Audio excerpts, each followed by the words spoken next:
Hello guys, so recently I've been asked what are my thoughts on Acorns or micro investment apps such as Acorns or Stash. Now Acorns, let's take Acorns for example, right? So Acorns, the premise behind it is that it invests the difference of every transaction. It rounds up every transaction that you do. So let's say that you go and you get coffee and it's $1.50. Well, they'll invest the other 50 cents and round it up to $2, and that's what gets invested. Now, if we do the numbers and we say, okay, how much will investing 50 cents or 20 cents a day will actually benefit me in the long run? So Acorns actually said a few months ago that their average monthly contribution by users is about $30 per month, which means that if you are doing this, you'll roughly invest about 30 bucks per month. So let's do the math on that. Let's say that you invest 30 bucks per month.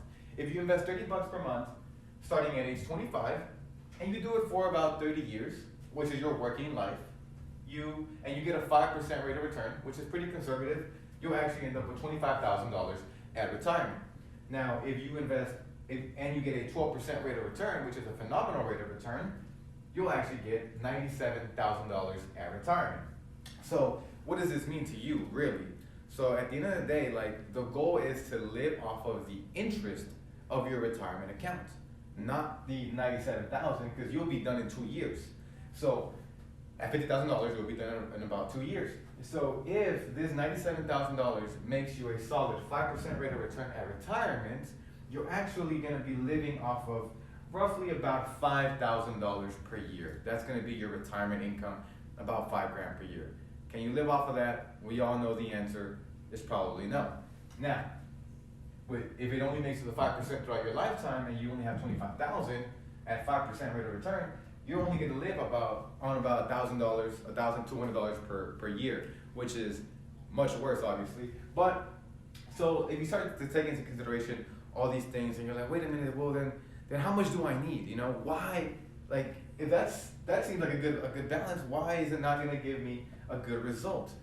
Now, this is what I recommend to my clients. My recommendation is that your retirement account balances should be around a minimum of $2 million. $2 million will actually get you, at 5% rate of return, a retirement income of $100,000 until you die. Every single year, that $2 million will be making you 5%, which means it'll be making you about 100 grand, which is what you can live off of.